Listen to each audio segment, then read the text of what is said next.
Coming up tonight, the NCAA Infractions Committee has a statement regarding SU men's basketball, what they had to say about the infractions in place. And an important announcement from the Pentagon that makes history for women serving the U.S. And Dominic Bucciari joins us in studio with information about SU's largest philanthropy. The news you need to know. Citrus TV News Live at 6 starts now.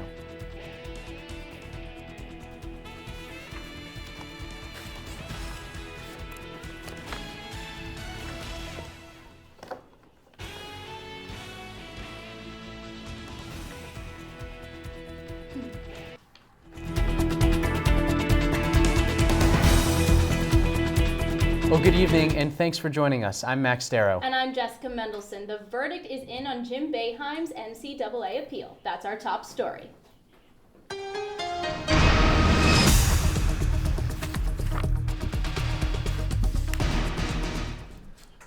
The NCAA Infractions Committee released a statement following its decision from Coach Jim Boeheim's appeal. The NCAA imposed restrictions on Syracuse's men's basketball team last March. Now, the committee released this statement saying, quote, "The appeals committee determined that the NCAA Committee on Infractions abused its discretion by directing the suspension be served during conference play because Coach Boeheim was not directly involved in the underlying violations of the case." And now we have with us Andrew Miller. And Andrew, can you just tell us what this statement means? Okay, so initially Jim Boeheim was supposed to be suspended for 9 ACC games this season. Now, all that this ruling does is it moves that 9-game suspension up immediately, starting with Georgetown this Saturday.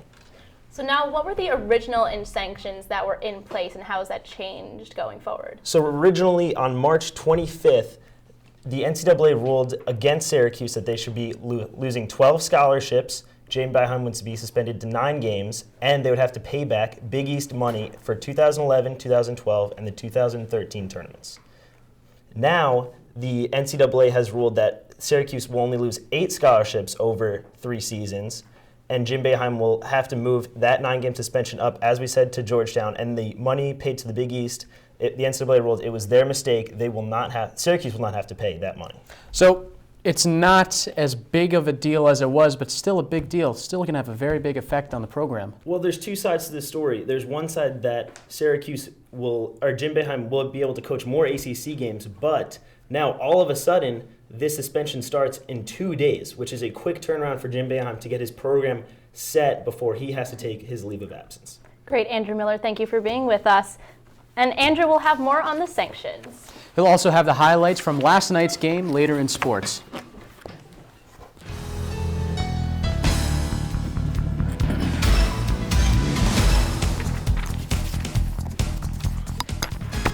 The School of Architecture is now number 4 in the nation. The university climbed in the rankings on the Design Intelligent list of America's best architecture and design schools.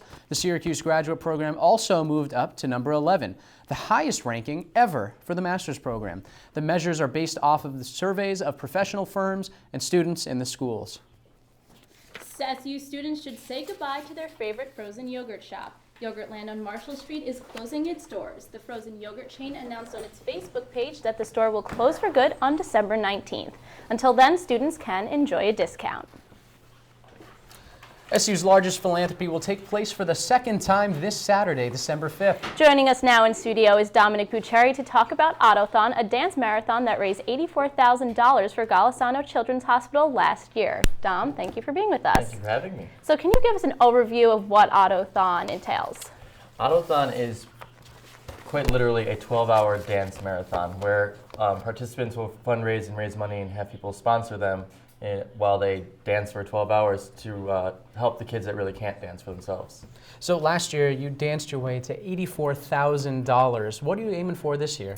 We had a really successful year last year, and we're really proud of that number. We really want to raise, our goal is $100,000 for this year's fundraiser. So there's always work to be done, and the more we can do, the more impact we can have. So now, I know there are different events that go on during the 12 hours of the Right. night. So what are some of the things that students who are participating can expect? Well, there's a few surprises, so I won't spoil all of them, but there is definitely going to be a few fun things. There's going to be a lip sync competition, which is always fun, and then there's actually going to be not performances, but there's 20 children from upstate Golisano Hospital that will be making appearances at Autothon, and their families will be there too. So that'll be really neat to see, and interact with those people, the people that are really benefiting directly from the work we're doing. You know, to you, Dom, what's the most important thing about Autothon? I think it actually is those kids that are there and their families and the people that we're directly helping. It's amazing the incredible impact that the efforts of just college students can make on their lives, and like they really show how appreciative and how meaningful our work is when they come and spend 12 hours with us. So it was a really great time. Thank you so much for being with us today to tell us more about Autothon. And if you're interested in donating to Autothon, you can do so through their website, autothon.com, by clicking the donate button. And coming up on Citrus TV News Live at 6, what country may be joining NATO? Britain begins airstrikes against ISIS. And the latest developments in the shooting that left 14 dead in California yesterday. We'll be right back. In the past 48 hours, the city of Syracuse has seen a lot of rain. But is that rain going to turn into snow? Stay tuned for your full weather forecast coming up.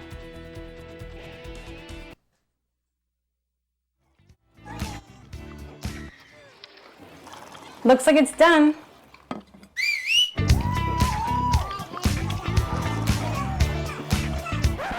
Don't let salmonella get funky with your chicken.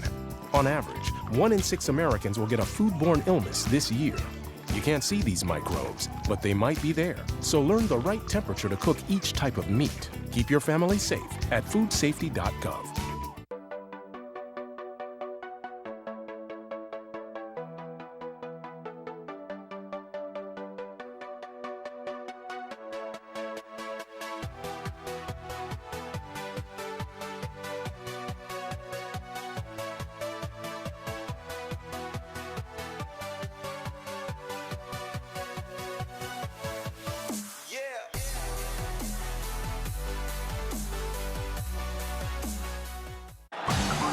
Another season of Orange basketball excitement will be here soon.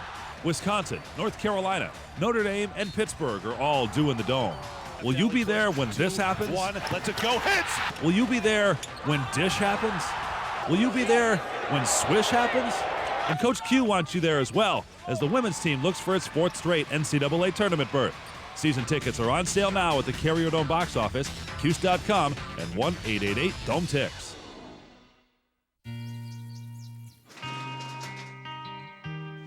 I've got a job to do today. I've got a job to do today.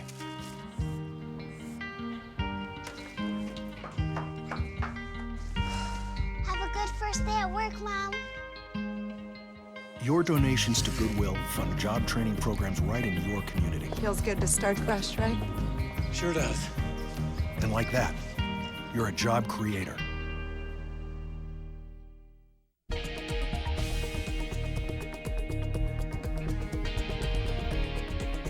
We have learned new information about yesterday's shooting in San Bernardino that left 14 dead and at least 17 wounded. Last night, 2 suspects and police engaged in a shootout that left both of the suspects dead. Authorities took a 3rd suspect into custody after the shootout but have not confirmed that suspect's involvement. According to reports, a suspect worked for the health department and was attending a party at the community center but left looking angry. He and his wife then allegedly returned to the center heavily armed and carried out the fatal attack. Authorities are still investigating the motive for the shooting, and here's what President Obama had to say after yesterday's events.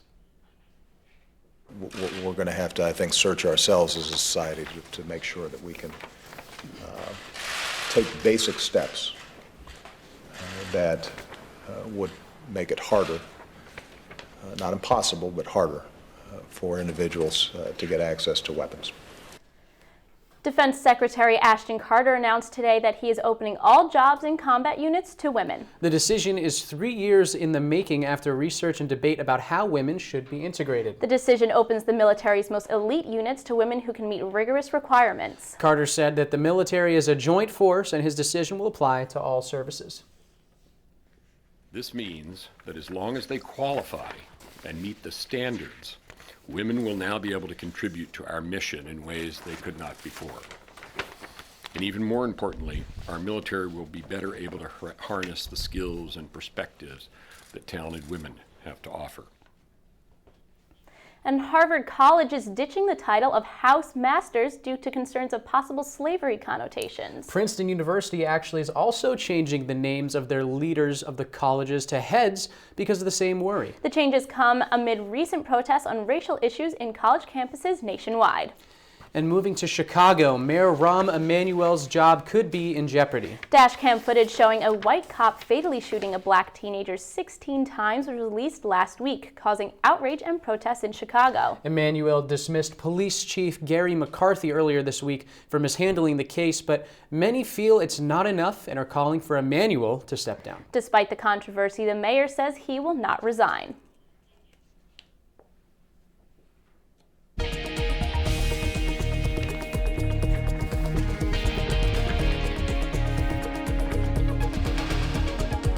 Britain has begun airstrikes against ISIS. Lawmakers voted in favor of bombing the terrorist group last night and began airstrikes just hours later. The British Defense Ministry says its fighter jets are targeting oil fields controlled by ISIS.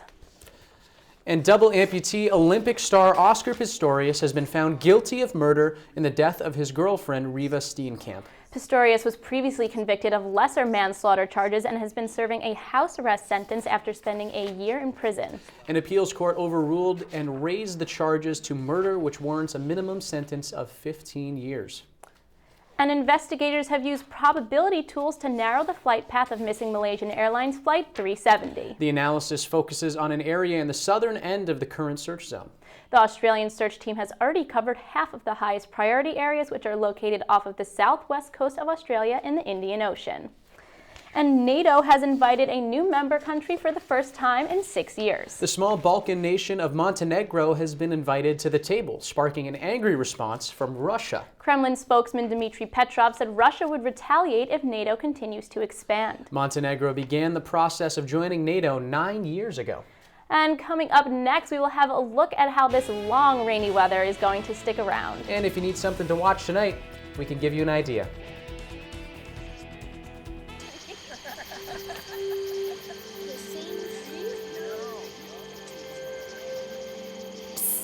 They're coming. Places, everybody. Light check. 1, 2, 1, 2. Everything looks good on our end. And lights. Come alive with the forest. Visit discovertheforest.org to find a forest near you. So, I'm kind of new here, but I've noticed a trend. My human does this funny thing where she goes around and gets all my toys, and then she hides them in that basket by the door. You know, but it's always the same basket, and it's always in the same place. And then she acts so surprised when I find them, but, you know, she's putting them in the same basket. Again. It's like, hello, that's where you put it last time. You were the worst at hide and go seek.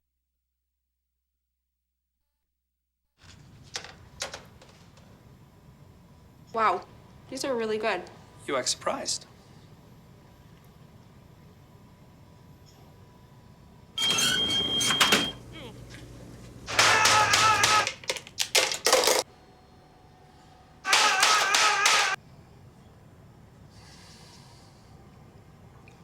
Practice makes perfect. You don't have to be perfect to be a perfect parent. There are thousands of teens in foster care who don't need perfection. They need you. You know what, guys? There's a lot of tree branches and dry brush over here. We should probably move the bonfire over there.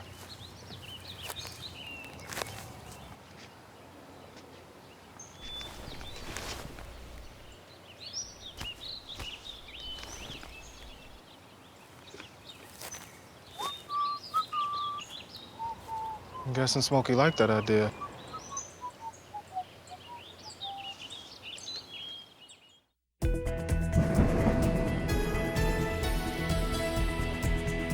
Well, welcome back, Jessica. It's been raining cats and dogs. I almost slipped on my way into the studio today. Oh no, I'm glad you didn't slip. I don't know when this rain is going to end, but good thing Jamie Weiss is in studio to tell us if this rain is going to stop. Jamie? Well, Jessica, fortunately, the rain is going to clear out by the weekend, but it's still going to be a little wet outside this weekend. I want to quickly point out to you guys the weather almanac. For the 6th straight week in a row, we are still higher than the average temperature. But this week, we're finally a little bit closer to normal for December in Syracuse. It's currently 39 degrees outside, mostly cloudy skies. Like Max said, we've seen rain showers throughout the day, and wind gusts were brutal around 12:30 this afternoon. Taking a look around the country, we can see the majority of the area is experiencing 40 degrees, but Look at Miami, 81 degrees. I know I wish I was experiencing that warm weather compared to this 40-degree, cold, rainy weather. And what about the precipitation? Zooming in, we can see the system moving in from the Great Lakes, bringing in quite a bit of precipitation and a little bit of snow in the mix. Tonight it'll be 38 degrees, mostly cloudy skies again, and as you just saw, snow flurries are possible.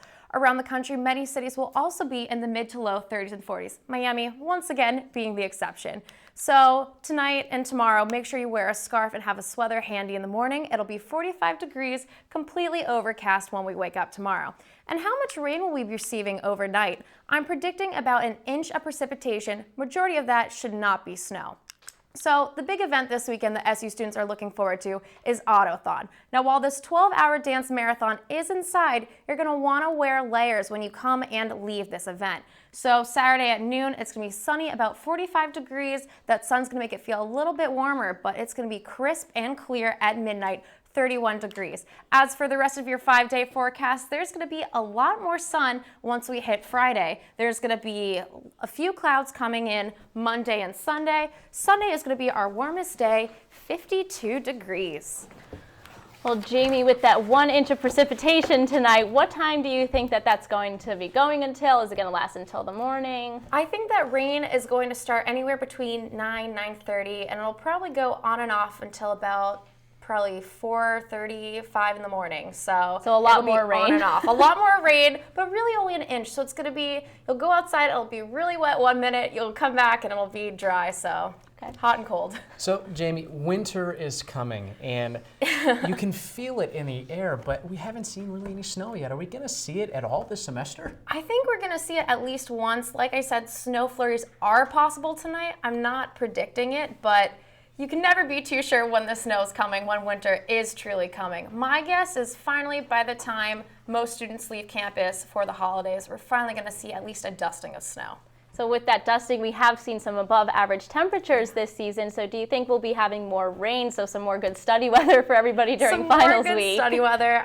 Definitely there would be more rain than snow just because it has been a lot warmer than the average. Like I said, we are getting a lot closer to that average December temperature, but it's still warmer than what we're used to experiencing. I know this time last year we were all bundled up and ready to go with a blizzard, so.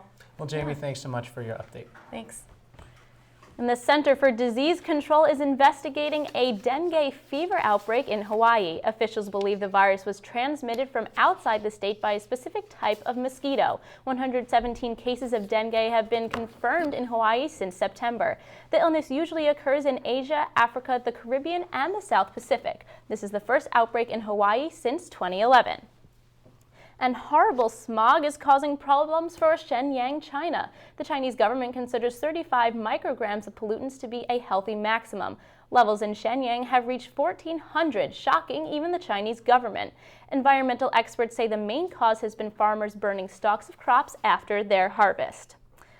And McDonald's is under investigation by the European Commission for tax deals in Luxembourg. The commission allowed McDonald's to avoid paying taxes. They say this is because of 2 tax rulings by authorities back in 2009. In a statement, McDonald's said they do in fact pay taxes. And the European Central Bank has extended efforts in order to stimulate the Eurozone economy. The current bond purchase program will be extended into 2017, although no increase in spending has been set. The ECB also announced tougher penalties charged to banks for storing money in their vaults as an attempt to increase lending. And a live performance of the musical The Wiz will air tonight on NBC. The network has also aired reproductions of The Sound of Music and Peter Pan. Tonight's cast includes Mary J. Blige, Queen Latifah, and Common. The lead role will be performed by an 18-year-old New Jersey native. The script has been adapted from the Broadway's musicals. The Wiz airs at 8 p.m. Eastern Time tonight. And NFL owners may vote next month on whether or not teams can move to Los Angeles. Commissioner Roger Goodell has given a deadline of December 29th for the Oakland Raiders, San Diego Chargers, and St. Louis Rams to submit their plans. 3/4 of NFL team owners, which would be 24, are required to approve the moves. And staying with sports, Andrew Miller will join us in studio with what's ahead in your sports broadcast.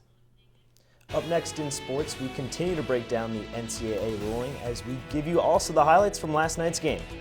Riley Dixon has not played his last football game as well. More on that on the other side, right here on Citrus TV. So, I just moved in with his family, and it's embarrassing. The little one, he likes to go outside and crawl around in the giant litter box. I don't know what he's doing. I mean, I was born and I knew how to use the litter box. Look at that. That's disgusting. Oh, poop already. You're making me nervous. Oh, okay, I can't look at this anymore. I really hope he grows out of this, for his sake. I'm a teacher. Let me tell you what I make. I make learning a privilege, not a chore, and frustration a tool, not an obstacle.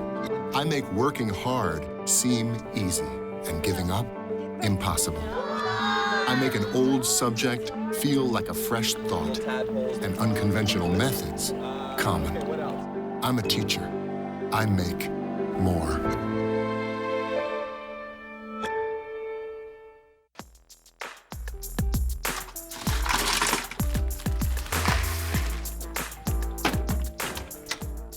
Thank you.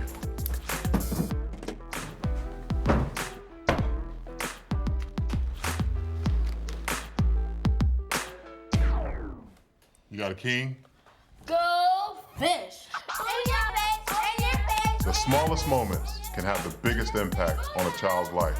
Take time to be a dad today.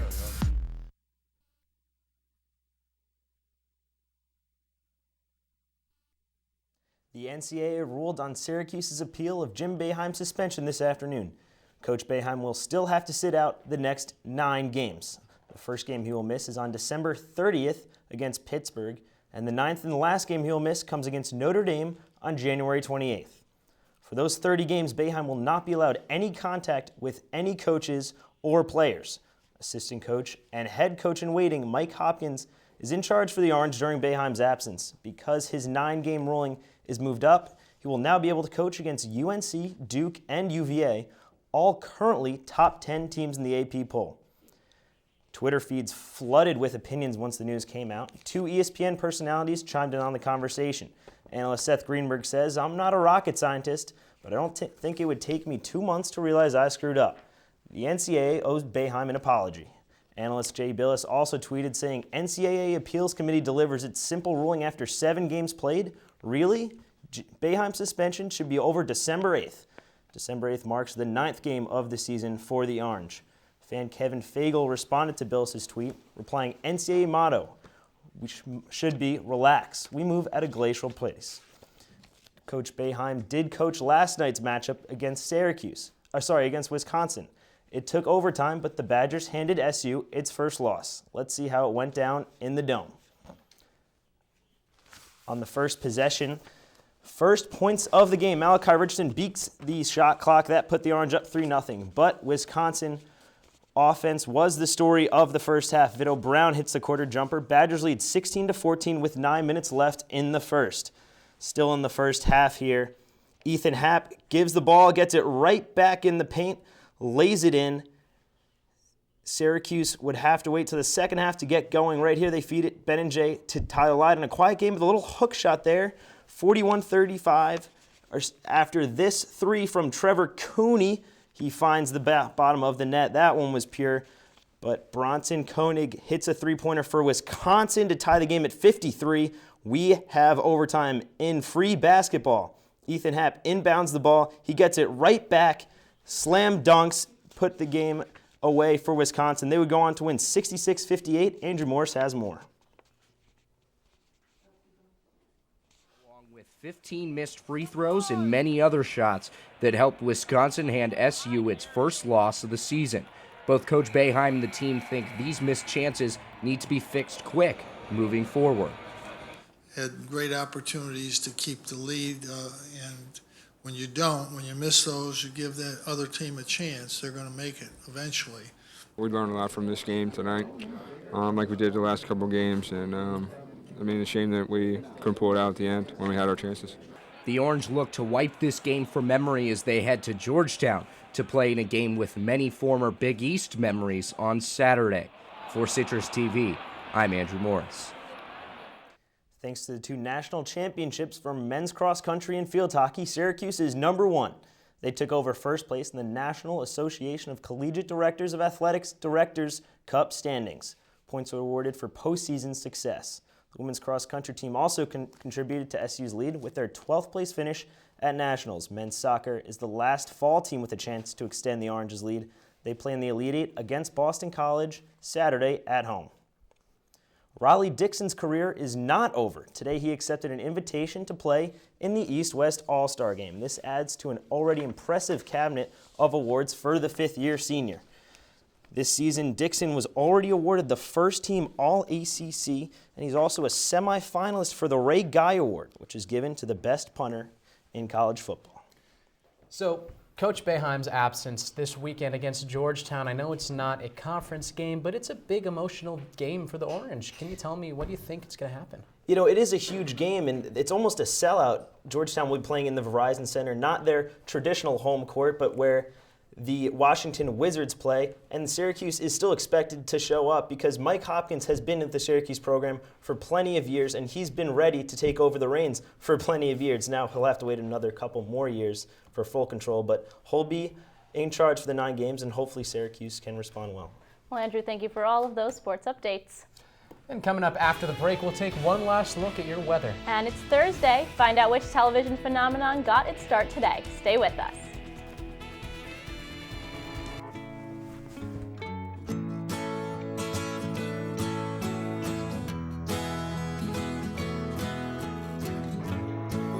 Son, tell him that I've begun to dream of things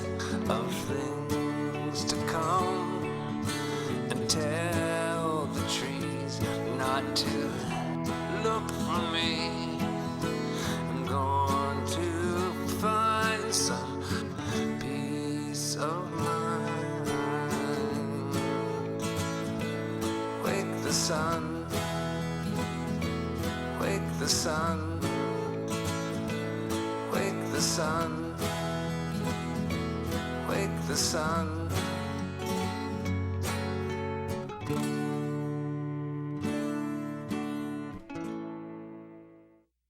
Which planet are we living on? It's right here. What do you think it would be like to teach? Chances are, you have no idea. Teachers today are breaking down obstacles, finding innovative ways to instill old lessons, proving that greatness can be found in everyday places, and that you don't need to be famous to be unforgettable. That's what it's like to teach.